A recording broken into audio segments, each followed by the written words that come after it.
Hello friends, it's Chari. Today I have two fun summer cards that use a brand new summer pattern for the embroidery hoop called Make a Splash, which is this really fun beach ball. And we're also going to incorporate this stitch pattern into our card with the embroidery hoop window and frame add-on die.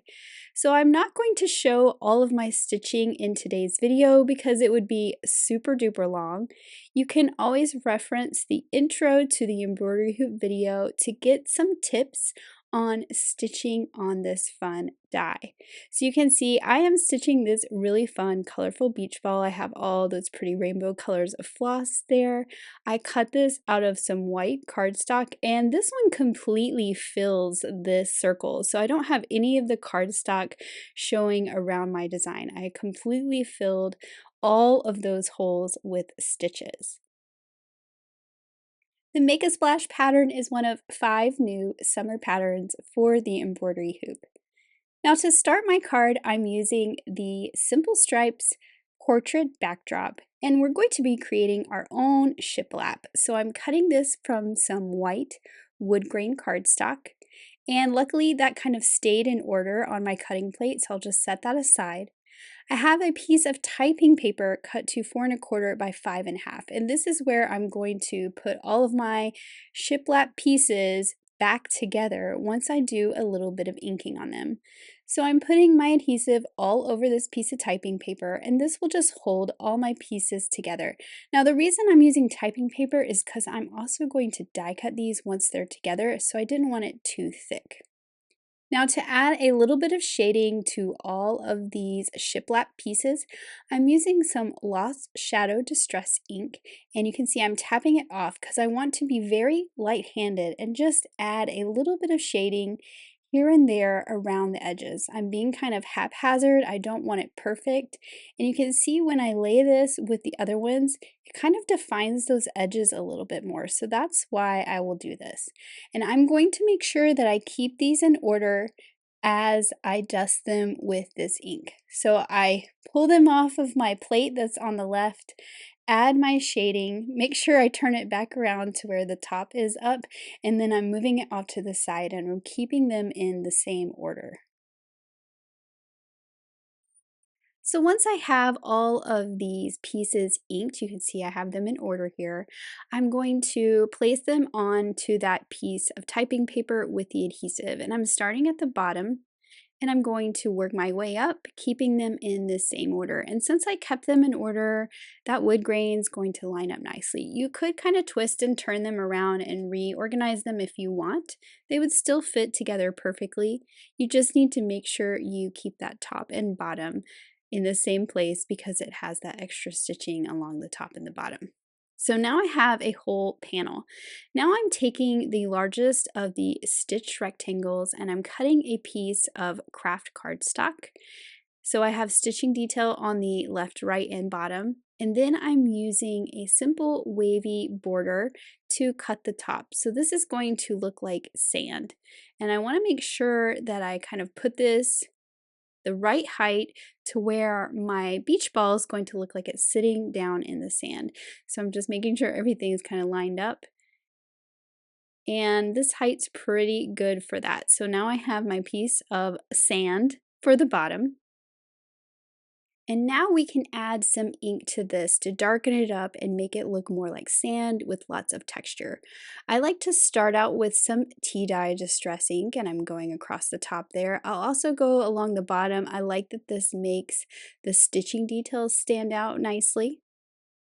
And once I've got my tea dye looking like I want, I'll pull in some vintage photo, which is a little bit darker, and add some darker spots to this piece of cardstock. Then I always like to add texture to sand, and my watercolors come in perfect for that. So I'm using a brown watercolor, and I'll just add some dots of brown splatter. And then I also like adding some white when it comes to sand as well. So now that I have my base that goes along the bottom, I can figure out where to cut the window using the embroidery hoop window and frame add-on die. And this is going to allow me to layer my beach ball behind my shiplap panel and it kind of becomes a little more integrated into the card. So I'm figuring out about where that circle needs to go, and then I'll just pull my pieces out of the way. I'll hold this in place with some removable tape and run this through my die cut machine, and this is why I use the typing paper on the back. And then you can see that that beach ball is going to fit in that window perfectly. Now for my sentiment, I'm using Henry's ABCs to cut out the word splash. My sentiment is going to say, make a splash. I cut this from some Tide Pool cardstock, and then I am going to dust the bottom with some ink to give it this cool ombre look. First, I'm starting out with peacock feathers, and I'm just adding that color towards the bottom of all my letters, which is why I have them all turned upside down, so I can pull that ink from the top rather than the bottom. And then once I have them all dusted with peacock feathers, I'm going to pull in some Uncharted Mariner, which is a darker tealy blue color, and I'm going to dust just the very bottom so I get some darker at the bottom.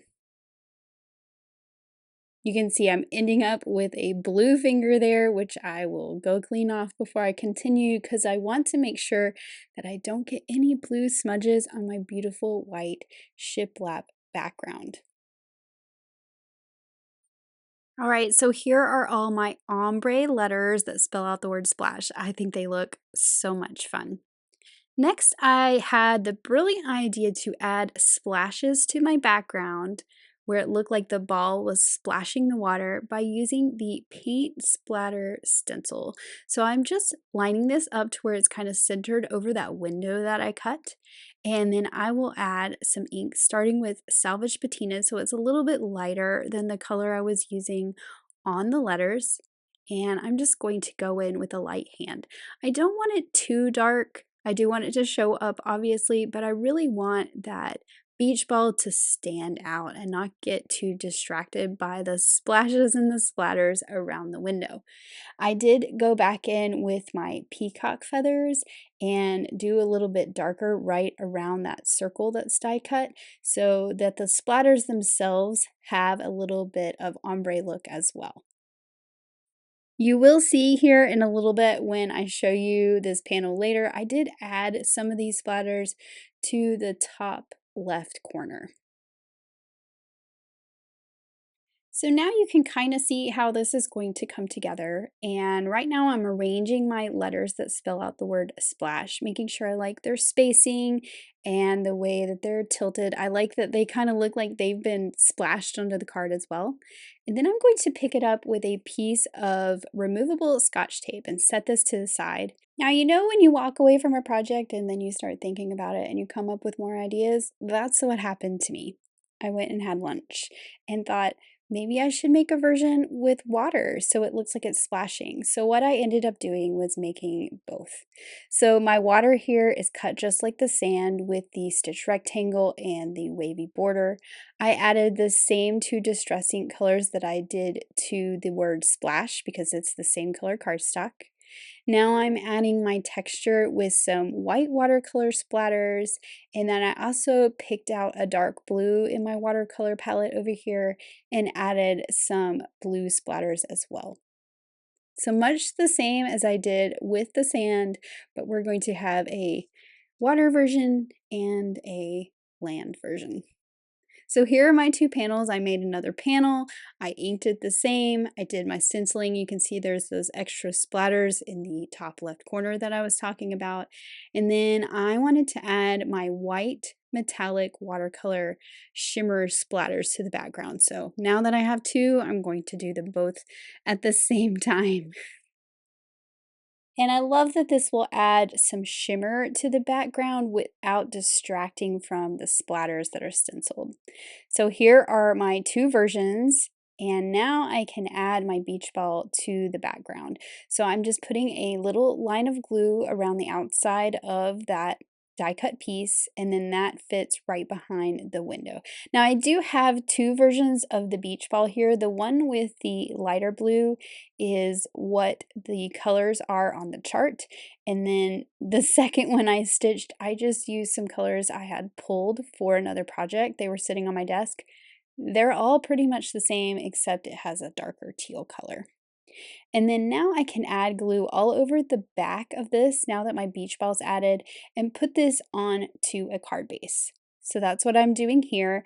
I like that using the liquid glue, I can kind of shift it around a little bit, and I can add a little bit of glue to the back of the stitching, and it helps hold that in place too. So everything is nice and glued down, and now I can start to put the things on top using my foam tape. So I have my water that's popped up with some foam tape, and it looks like that ball is tucked behind the water. And I also have my sand.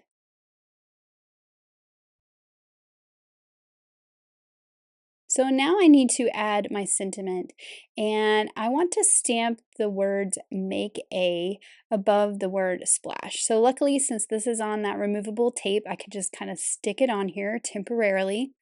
And I'm going to pull out the Very Rainy Day stamp set because there is a sentiment in there that says make a splash. So I can use the words make and and just stamp them above my die cut words. So I'll just selectively ink those up with some black ink and carefully stamp them down. You can use a MISTI if this makes you feel a little bit nervous, which I probably should have done because this was that wood grain cardstock.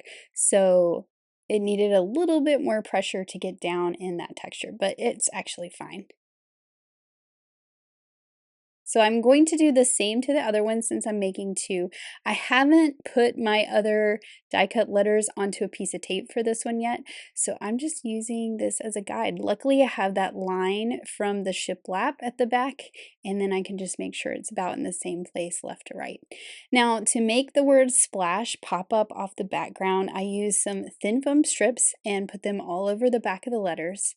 I've peeled off the liner paper, and now I can use my piece of tape to hold it over my card, stick all those letters down, and then carefully remove that piece of tape.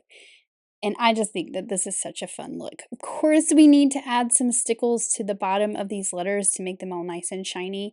I'm getting to the end of my bottle of stickles, so it keeps getting clogged on me. I don't know if that happens to anybody else when they're at the end of the bottle. Do not worry, I have another bottle waiting in the wings. I also added some to the top of the wave.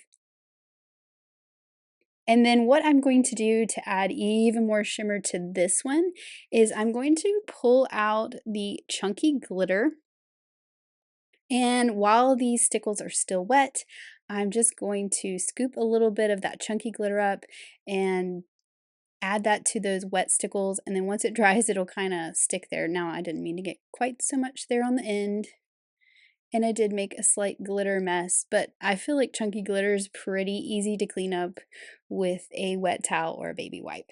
Now for my sand version, this was my original idea was to add some seashells. So I have a few shells from the How You Bean seashell add-on.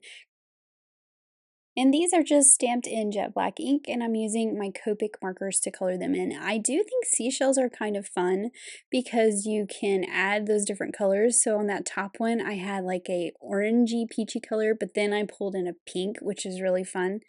For this one, I am doing two shades of purple to add shading around that swirl shape in the shell, but I will add some texture to this before I'm finished here. I added a few little lines right here, but I do add some dots once I get these cut out.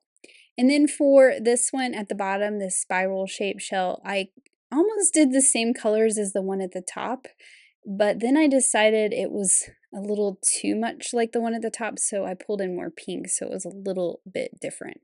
I'm using the coordinating dies to cut them out, and then here's where I went back in with some darker shades of marker and just added some little stippling dots, and I think that this added some nice texture to these. For this pink one, I had a really dark pinkish red color, but actually, this brown worked best to add those little dots of texture. And these make them really look like seashells because we know that seashells have all kinds of specks and dots and texture on them. Now I can add these on the bottom on my sand, and I like how they can overlap the beach ball nicely.